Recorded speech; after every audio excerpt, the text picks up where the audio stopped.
so much. I love you so much. I love you so much. I love you so much. Hello, all you positive heads out there. Thanks for tuning your beautiful brainwaves into another episode of the Positive Head Podcast, where we are firmly convinced that creating success and happiness is rooted in understanding the ultimate nature of reality and the fact that as human beings, we are all immensely powerful fractals of the one and only source consciousness, which creates and animates all things. Now, of course, understanding this powerful truth is one thing. Applying this incredibly empowering wisdom to everyday life? Well, that's another, which is exactly why we provide you with a fresh serving of soul food for thought 5 days a week to help constantly remind you of what matters most. You are it. And I'm your host, Brandon Beecham. I'm the reflection and extension of you who will be here each Wednesday interviewing a different consciousness changemaker.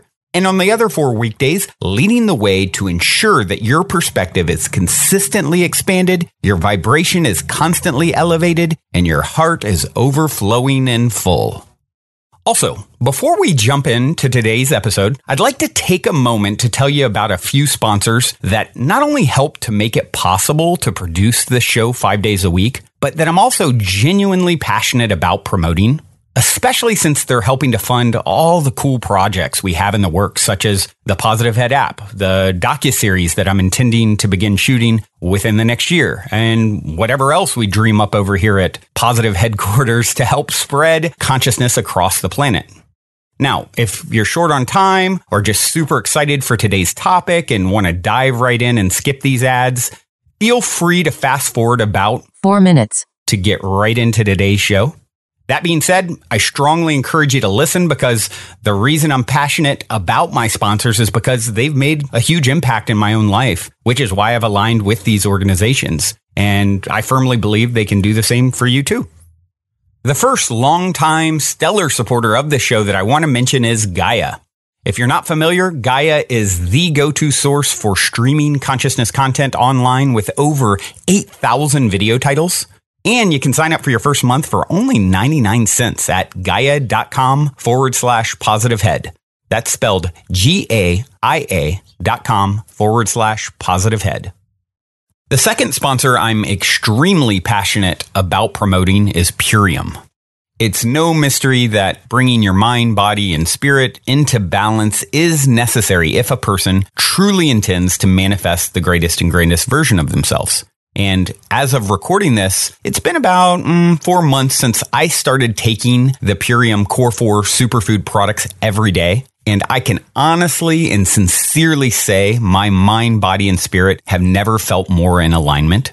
If you've been looking for a way to easily get superfoods into your system every day with a simple plan that can help you reestablish a healthier foundation and relationship with food, I cannot recommend for you to start with the Purium 40-Day Ultimate Nutrition Plan, which includes a 10-day metabolic reset and cleanse enough. I spent personally months researching Purium before I jumped in, and now myself and over 150 other positive heads have started with the 40-Day Ultimate Nutrition Plan, and many of us have continued taking the Core 4 products on an ongoing basis daily ever since. I personally intend to take them for the rest of my life because they played a huge role transforming my vibrational state. If you decide to do it, it'll cost you just over $7 a day for the first 40 days and only about $5 a day after. But if you do it the way that I recommend you to do it, the smartest and most beneficial way, it won't cost you anything. I recommend you to just look at where you can reallocate money you are already spending on food each day. Essentially, you're just going to swap out the unhealthiest stuff you're in the habit of purchasing in exchange for Purium superfoods. And this way, it costs you nothing to participate in the transformation and cleanse. And it creates exponential benefit because now you've replaced something that lowers your vibration with something that is going to make you feel super high in the healthiest kind of way. Just take a few minutes, see where you can cut out $5 to $7 a day and commit to doing it. It's that simple. Also, for support, we'll be doing a big group transformation with other positive heads and soul family once each month for support. So I recommend, going right now, ordering your 40-day Ultimate Nutrition Plan bundle so that you have it when the next group transformation starts. Procrastination is not your friend. Order it now. You can thank me later, because I can assure you, you will not be sorry you've decided to send a message to the universe that you're ready to step up your vibrational game and reclaim your health sovereignty. Just head over to ishoppurium.com. That's spelled ISHOPPURIUM.com. Be sure to use the code POSITIVEHEAD, all one word, for either $50 off or a 25% discount, whichever is greater. And also, if you want to learn more details about the Purium products, why I'm so passionate about promoting them beforehand, you can go check out several videos I shot discussing these things in greater detail. You can also hear my interview with the very inspiring founder, David Sandoval. Much, much more over at positivehead.com/transformation.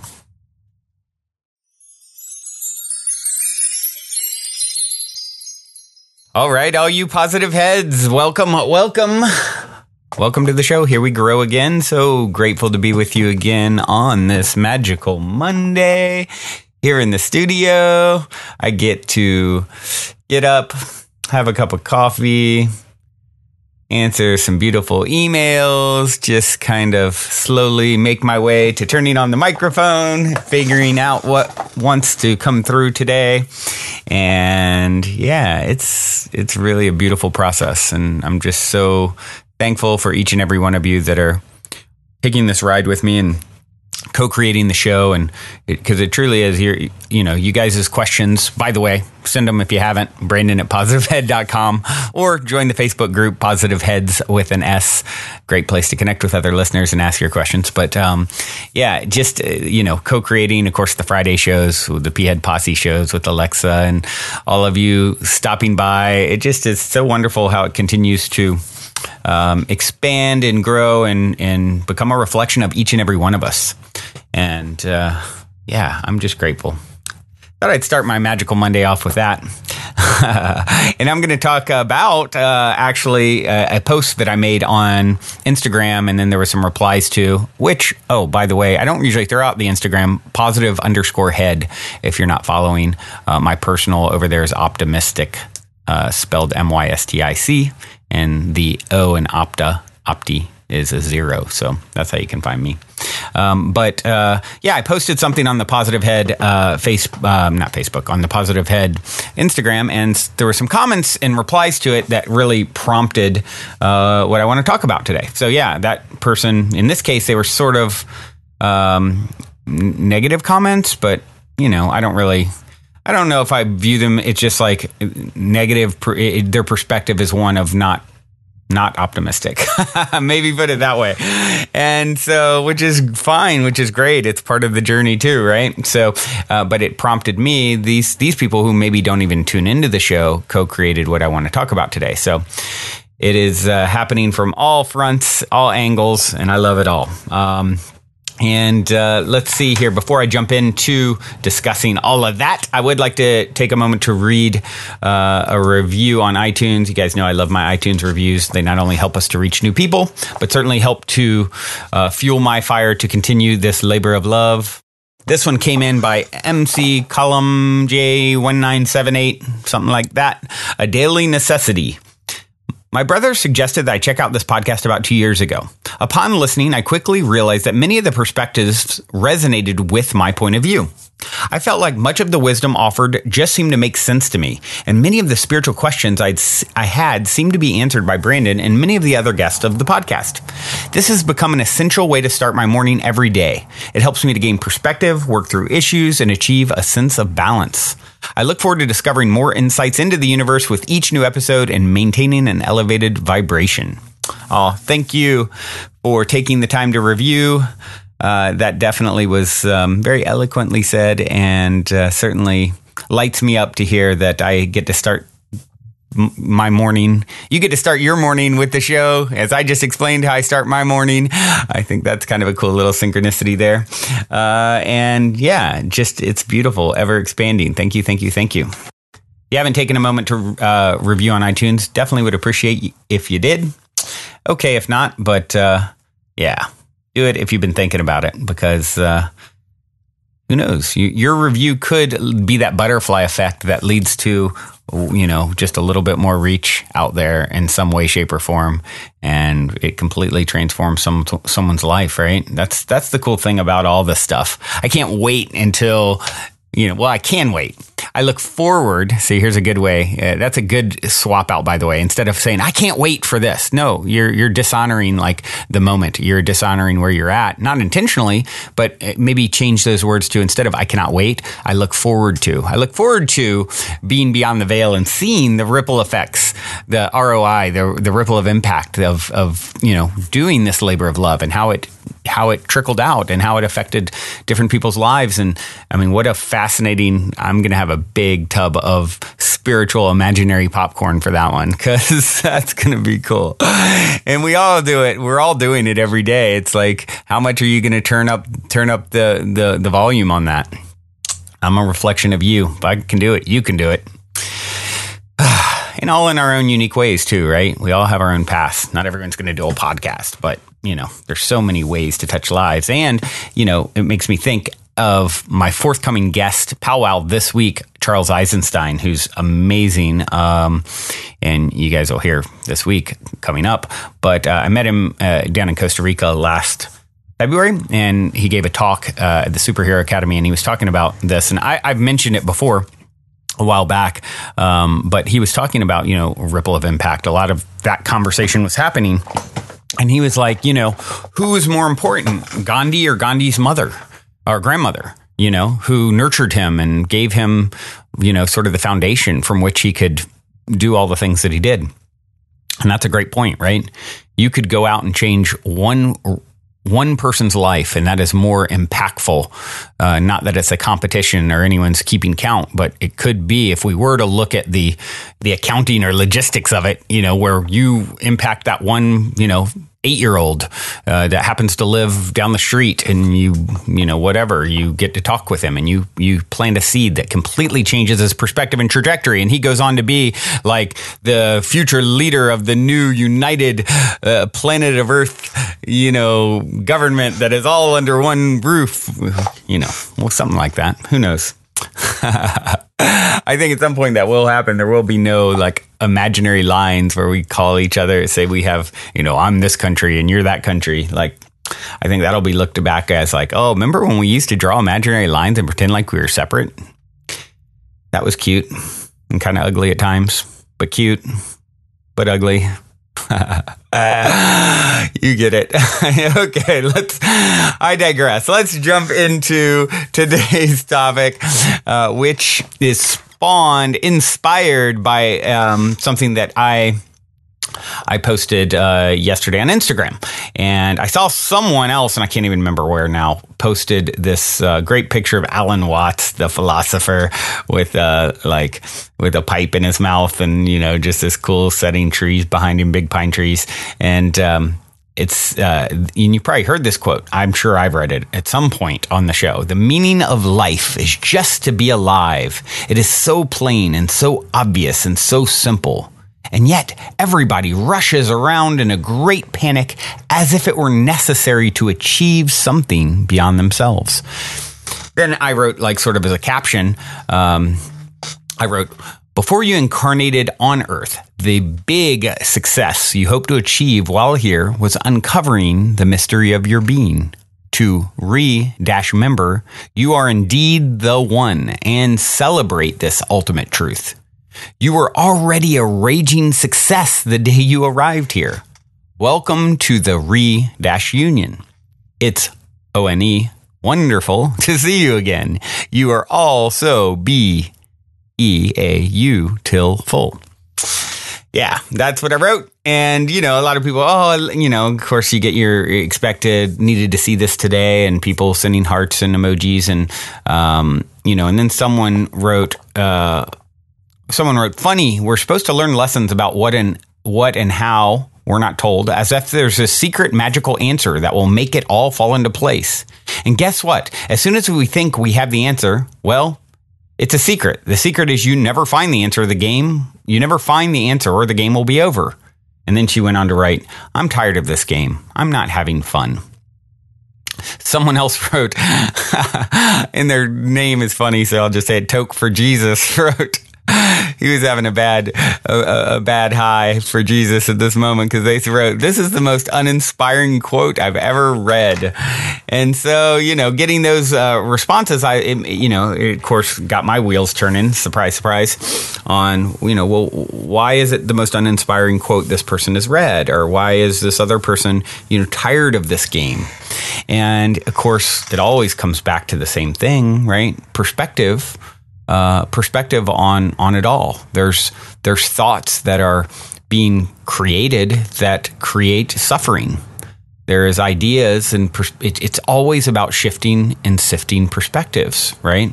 And easier said than done, oftentimes, right? I saw another quote that I really liked, and it was I think Alexa posted it actually.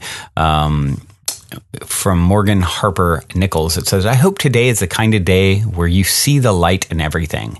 And that really is the thing, right? That's the choice, to see the light in everything. If you can stop worrying about what you need to do or not do. And I just talked about this last week, and it just feels like this needs to be continued to talk about, because we need to look at this from as many angles as possible. There's nowhere you have to go, nothing you have to be. Nothing matters and everything counts. I saw written many, many years ago in an article or something, and that always stuck with me. It's both, right? This is everything and this is nothing, both at once. And you're meant to just sort of dance and enjoy that. And if you're not liking the game, it's because you're playing it from a perspective and in a way that is not creating results that make it enjoyable.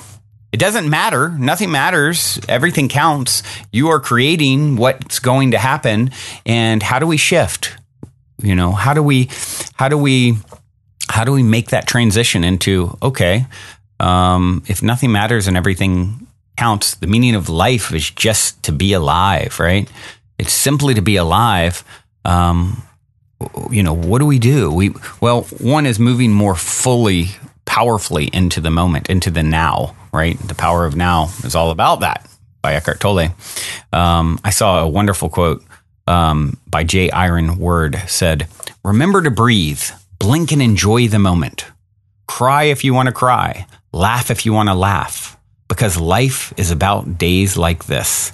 And it truly is, you've never seen a great work of art without shadow. And so it's all a part of it all. And when someone is not understanding or feeling or appreciating that this is the way it is, and that it's all actually underneath it all, like it's happening for you. And if you don't believe that, then I could see where it gets really, really, really painful, right?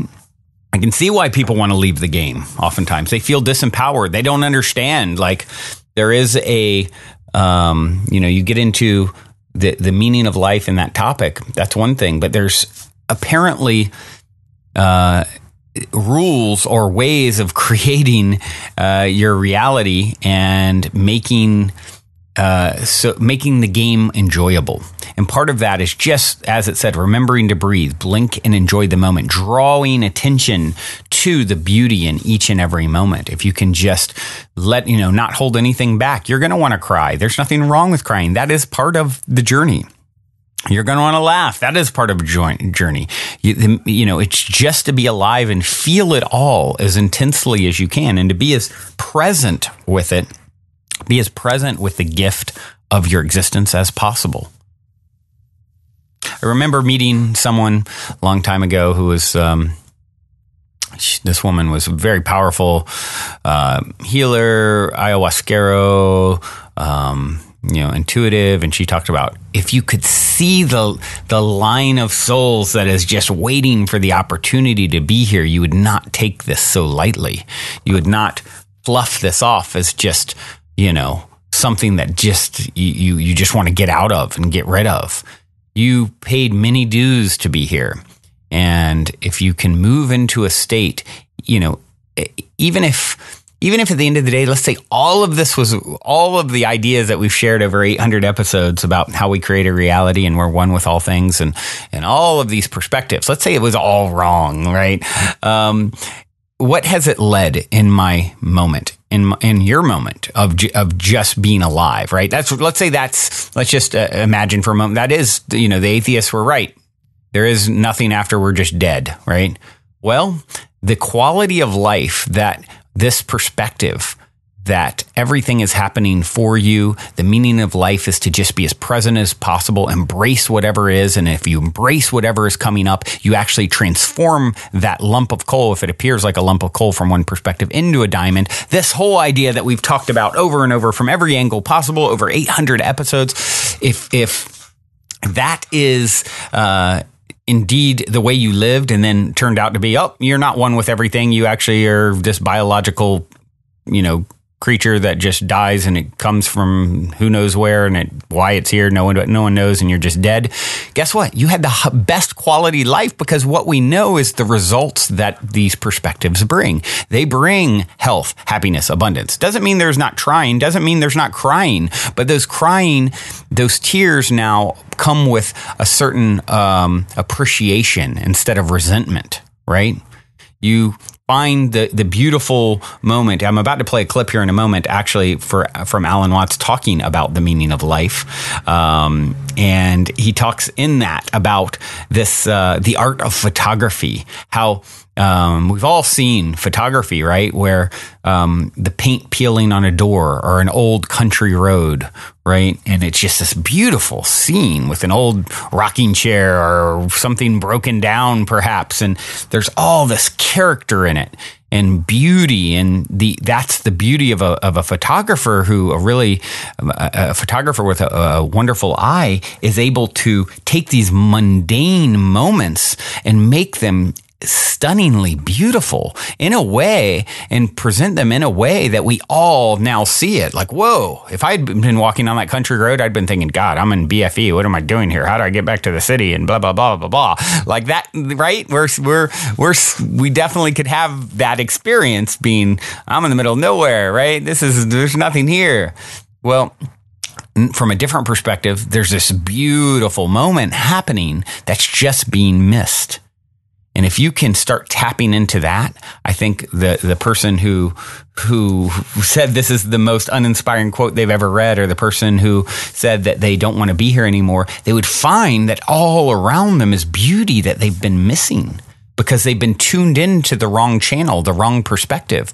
They've been tuned into a voice. If I could guarantee you, if I could go and listen to the person who doesn't want to be here anymore, if I could go and listen to the song that's playing in their head, the music, the lyrics that are playing in their head, they're ones that are the ones that led to writing that, right? It's that this is meaningless. There's nothing. I'm tired of it. It's painful because you're resisting. Your pain is always equivalent to your amount of resistance to what is. If you move into a place of surrender to it all and just start flowing with the current, what has happened for all the people who've tried this approach, the person writing that, saying they're tired of it, they probably haven't tried that yet. The people who have tried the surrender experiment and just flowing and looking for the beauty, choosing to reach for the beauty in each and every moment, no matter what's arising in front of them, they're instead of resisting it, because what we now know and have seen from so many people who've been down this road is when we resist it, it persists. When we accept it, we move through it. You start seeing the beauty in it. That's the surefire way to transmuting it and finding the gift that's hiding behind that challenging moment, that quote unquote ugly moment. And if you can move into, my whole life is about nothing more than doing that, to learning to just flow with the current. I'm done fighting. I'm done trying. I'm done trying to do anything other than find the beauty with what's in front of me. Isn't that a simple MO now? Like, okay, I'm putting down I've been swinging my axe so hard for so long, trying to create what I think will bring meaning or fulfillment. And of course, a lot of times when you are fortunate enough to create, as Jim Carrey said, I wish everyone could be rich and famous because they could see that's not where it's at. Like, you can't, swinging your axe is not going to bring it. It may bring temporary moments of joy and excitement, but what really brings the lasting joy and excitement and true appreciation for your life, where you're not tired of it, you just want more, it's finding and seeking the beauty in all the little things, all the fleeting moments. That moment with your child or your grandmother or your dog. These are fleeting, precious, precious moments. They're like a vapor. Think back to 10 years ago, something that was happening in your life that was beautiful that at the time you probably took for granted. Maybe feeding your child, breakfast and having to spoon feed them. And maybe in that moment of you spoon feeding them on a given day, you were annoyed, right? They were troublesome and they're kind of like spitting it out, not turning their head like babies can do, right? And now that same baby is no longer even in existence, right? There's a child, a young child that exists now that's different and has a whole different set of sometimes challenges too, right? But if you could, my mom says it all the time. She goes, "Oh, I just wish I could turn back time." And, all of my kids were little and my grandkids, I mean, to her, that's like, her children and her grandchildren are everything. And it's, because those moments are so precious. And then, of course, we all tend to be nostalgic at times and look back. I know I'm so nostalgic as a person. And my big aim is to be aware of the precious moments of now, because they're all so fleeting. And so that's what I encourage each and every one of you to do, no matter where it's at, that job that you can't stand going to. If you can bring beauty and see the beauty that's there hidden under that crusty person next to you, or it's there. It's there. This is the game. You're here to Sherlock Holmes this thing and find it. Find the beauty that's been hiding in plain sight all along. Okay, enough for me. Let's hear Alan. Alan Watts, The Meaning of Life. I found this on the Spiritual Library YouTube page. Take a listen. It's very commonly said that the root of most human unhappiness is the sense that one's life has no meaning. This is, I suppose, most frequently said in circles interested in psychotherapy, because the feeling of meaninglessness is often equated with the existence of neurosis. And so many activities into which one is encouraged to enter, philosophies one is encouraged to believe, and religions one is encouraged to join, are commended on the basis of the fact that they give life a meaning.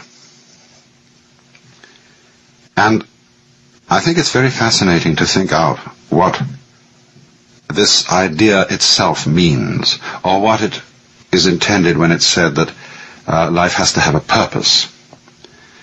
I remember so well as a child listening to sermons in church in which the preacher would constantly refer to God's purpose for you and for me, and I could never make out what it was, because when questioned about this, the Reverend gentleman seemed to be evasive.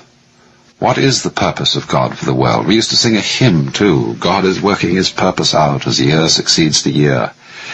And the nearest clue one got to it was in the sort of refrain of the hymn, nearer and nearer draws the time that shall surely be, when the earth shall be filled with the glory of God as the waters cover the sea. And, of course, that raises the question, what is the glory of God? Well, now,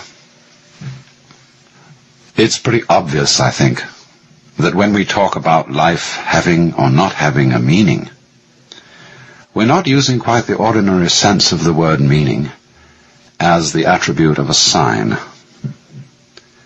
We're not saying, are we, that we expect this natural universe to behave as if it were a collection of words signifying something other than themselves. It isn't a point of view which would reduce our lives and the world merely to the status of signs. And it's obviously in some different sense than that that Goethe wrote his famous lines at the end of Faust, Alles Vergängliche ist nur ein Gleichnis. forgive my pronunciation of German, all that is mortal or all that is perishable is but a symbol. And so, a symbol of what? What do we want to feel? What would satisfy us as being the meaning behind this world? It's so often, you know, that we don't follow our ideas and our desires through. Most of the things that we want very fervently are things that we've only half glimpsed. Our ideals are very often suggestions, hints, and we don't know really exactly what we mean when we think about it. But there is this obscure sense in which we feel that life ought to have significance and be a symbol in at least that sense, if not just so arid a symbol as a mere sign. Or it also may mean that life is meaningful. An individual feels that his life amounts to something when he belongs and fits in with the execution of some group enterprise. He feels he belongs in a plan. And this too seems to give people a sense of great satisfaction. But we have to pursue that question further too. Why is it that a plan, why is it that fellowship with other people gives the sense of meaning? Does it come down perhaps to another sense of meaning, that life is felt to be meaningful when one is fully satisfying one's biological urges, including the sense of hunger, the sense of love, the sense of self-expression in activity, and so on. But then again, we have to push that inquiry further. What do our biological urges really point towards? Are they just, however, things always projected towards a future? Is biology and its processes nothing but going on towards going on towards going on? Or there's a fourth and more theological sense of the meaning of life. In all theistic religions, at any rate, the meaning of life is God himself. In other words, all this world means a person. It means a heart. It means an intelligence. And the relationship of love between God and man is the meaning of the world. The sight of God is the glory of God, and so on. But again here, there's something to be further pursued.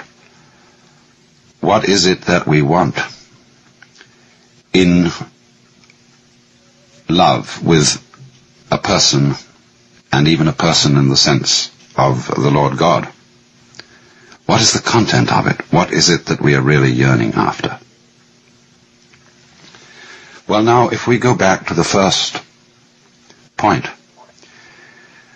taking Goethe's words that all that is transitory is but a symbol, and that we want to feel that all things have significance, it does seem to me that there's a sense in which we often use the word significance, where the word seems to be chosen quite naturally, and yet at the same time it's not quite the right word. We say, for example, often of music, that we feel it to be significant, when just at the same time we don't mean that it expresses some particular kind of concretely realizable emotion, and certainly it's not imitating the noises of nature. Program music, you know, would simply imitate something else, and it deliberately sets out to express sadness or joy or whatever, is not the kind of thing I mean. So often when one listens to the beautiful arabesque character of the Baroque composers, Bach or Vivaldi, it is felt to be significant, not because it means something other than itself, but because it is so satisfying as it is. And we use then this word significance. So often, in those moments when our impetuous seeking for fulfillment cools down, and we give ourselves a little space to watch things, as if they were worth watching, ordinary things. And in those moments when our inner turmoil has really quietened, we find significance in things that we wouldn't expect to find significant at all. I mean, this is after all the art of those photographers who have such genius in turning the camera towards such things as peeling paint on an old door, or mud and sand and stones on a dirt road, and showing us there that if we look at it in a certain way, those things are significant. But we can't say significant of what so much as significant of themselves. Or perhaps significance then is the quality of a state of mind in which we notice that we're overlooking the significance of the world by our constant quest for it later. All this language is, of course, quite naturally vague and imprecise, because I think the wrong word is used. And yet not entirely the wrong word, because, as I said, it comes so naturally to us. It was Clive Bell, the great aesthetician, who wanted to say that all the characteristic of art, especially the characteristic of aesthetic success in painting, was the creation of significant form. Again, a very vague, imprecise expression. But it certainly is an attribute, not only of those moments in which we are tranquil inside, but also of moments of deep spiritual experience, of what would be called moksha, or release in Hinduism, or satori in Zen. That in those moments, the significance of the world seems to be the world, seems to be what is going on now. And we don't look any further. The scheme of things seems to justify itself at every moment of its unfoldment. I pointed out that this was particularly a characteristic of music. It's also a characteristic of dancing.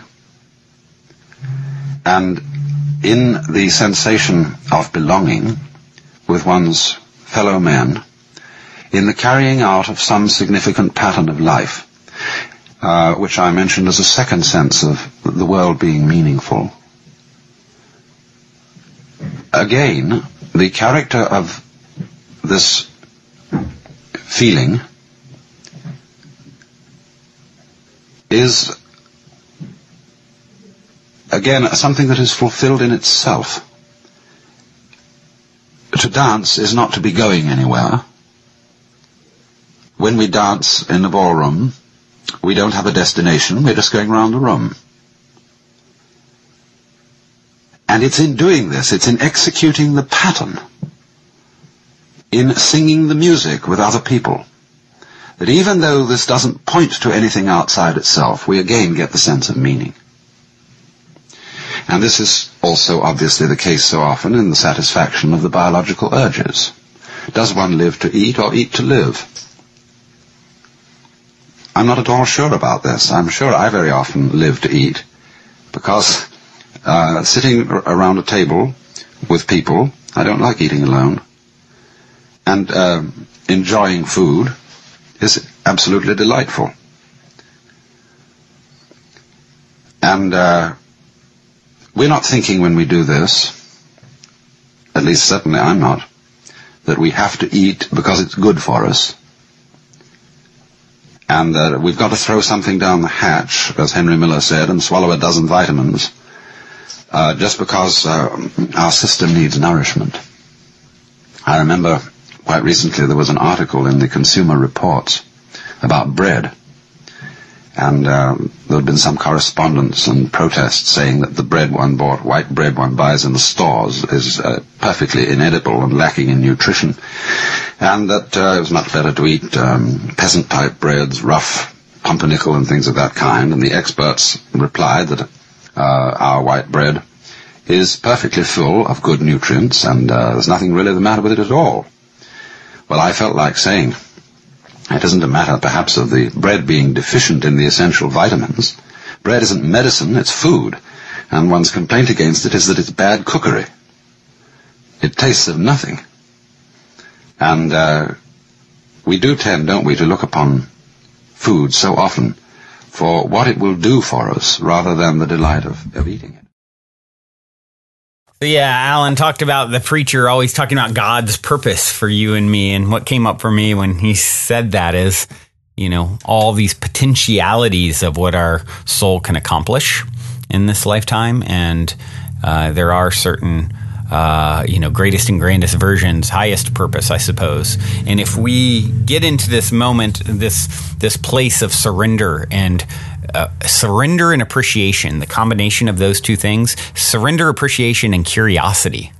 That's what comes up for me right now. Like if you surrender to what's happening, appreciate whatever's happening, and have curiosity about the things that are bubbling up, maybe the synchronistic suggestion that you check this particular thing out as a possible career path, and then you're like, whoa, that's really interesting, I never knew about it, and then someone else brings it up to you, or it comes to you in another way, and now you're curious and you're following the breadcrumbs. That's how you find this purpose, I would say.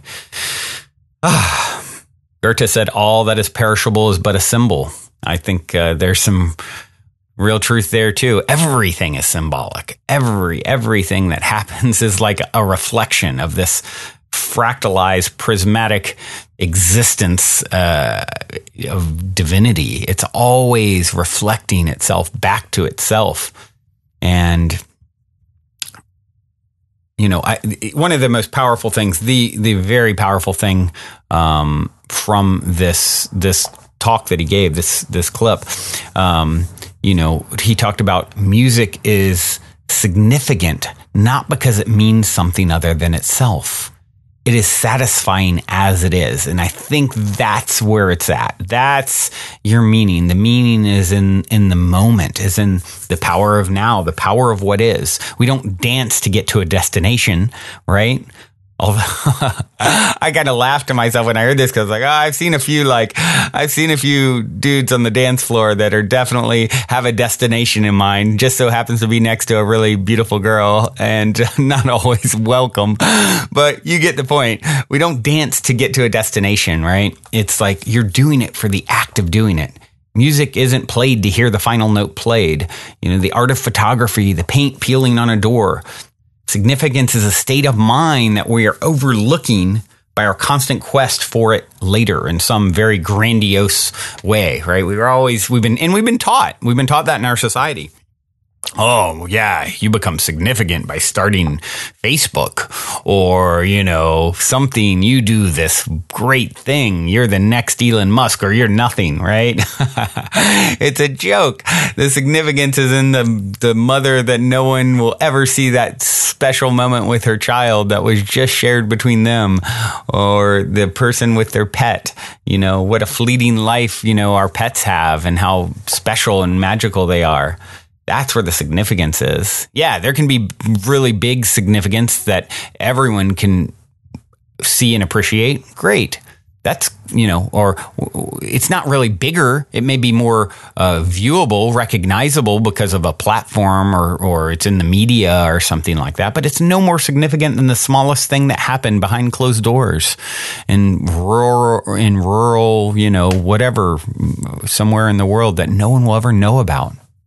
I love how he said, he kind of compared it the same with food and sex. Do I eat to live or live to eat? Maybe both. It's that act of communing and just being in the moment and enjoying what is. That is the path. That is how we go from wanting out of it, wanting out of the dance, wanting out of the dreams, because we have all these expectations built up around it about what it should or shouldn't be. And we've judged things as good or bad. So much judgment of good or bad. Meanwhile, what you're viewing as bad is shaping you into all the good that wants to unfold. It's preparing the way.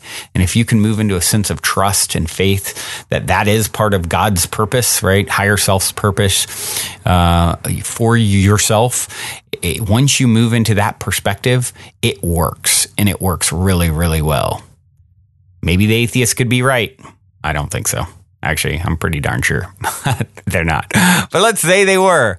I still would stick to my perspective because it's bringing health, happiness, abundance. This is the proof is in what it brings, right? The proof is in the joy in knowing that you have the power to create joy in your life. That's my story. I'm sticking with it, sticking to it for today. I hope you have enjoyed as much as I have. And, I challenge each of you as you step out into your world today. Can you bring this perspective to your work, to your mundane acts? Can you bring just simply being alive? The grittiness of it is part of look at a movie. Look at all the good movies. It's like they're not showing the hero like, oh, they walk down a primrose path of flower petals and butterflies. And then at the end, whoa, there's even more petals and butterflies. The end. No, there's like grit and grime and obstacles and overcoming and all of that. And then you're in the middle of that. And you're like, if you're hating on it, you're missing the whole point of what you set out to do when you came here. You came here to rise up, be the phoenix out of the ashes. I think of all the people right down the road from me in Malibu area where people were losing people I know, friends, listeners to the show, losing their homes, losing their lives, and sending so much love to all of you in NorCal too. It's like, wow, those fires of transformation, like it's happening ultimately for you in some way. And, the challenge is definitely there. The tears, I'm sure, are there. But if you can move into knowing that's part of the hero's tale, then it takes that sting out of it where you just want to tap out and not be here. Instead, it entices you to rise to the challenge of being the hero and digging down even deeper to find strength you never even knew you had. All right. No, now that's my story and I'm sticking to it. That's it for today. I love you all so much. I do have a track to leave you with. This is Head Flux and Alex Delfont. It's Far Off Fields is a song. Hope you enjoy. Till next time, journey well. Also, if you're craving more consciousness elevating content, be sure to check out Gaia, which is my personal go-to source for streaming consciousness content on the web, where you can stream an incredible 7,000 plus exclusive videos covering 5,000 years of wisdom. As you all hear me constantly say, it's a daily conscious effort to maintain an elevated vibration. And if you're looking to journey deep down the rabbit hole to do so, then Gaia is the best place I know of to do it, period. And you can sign up for your first month for only 99 cents at gaia.com/positivehead. That's spelled GAIA.com/positivehead. Check it out.